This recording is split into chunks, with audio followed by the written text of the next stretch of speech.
L'immeuble ici est assez particulier. Là. On a tout. Là. On a des rats, des coquerelles. Des punaises. Le 5810 rue de Louisbourg, dans le secteur Quartier-Ville à Montréal, est devenu au fil des ans le paradis des rongeurs. J'ai paniqué, j'ai pleuré, j'ai crié. Mais c'est surtout devenu le cauchemar des locataires. Mon bébé, il était au berceau.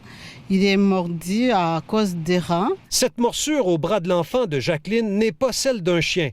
C'est un rat qui, sournoisement, s'est introduit dans le lit de ses deux plus jeunes enfants l'an dernier pour les ronger au sang. Les médecins du Sainte-Justine, on leur a donné l'antibiotique. Ça ne peut pas marcher.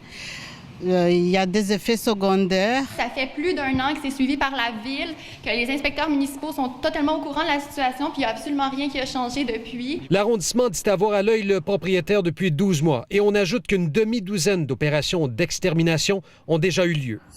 On se déplace sur l'avenue Coloniale, dans le plateau Mont-Royal. Des Québécois d'origine colombienne, locataires d'un immeuble de l'OMH, nous ont fait parvenir via l'adresse scoop@commercialtva.ca ces images de rats qui circulent sans crainte dans les marches d'escalier, en plein jour. Je suis tannée. Ça fait depuis 2012 j'habite ici.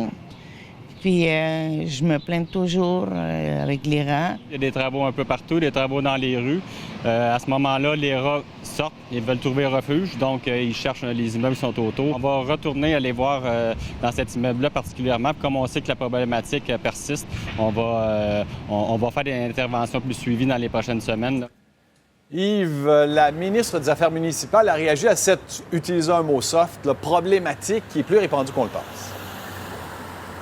Oui, elle dit que Montréal doit continuer d'exercer cette pression sur ses propriétaires en matière de salubrité. On l'écoute.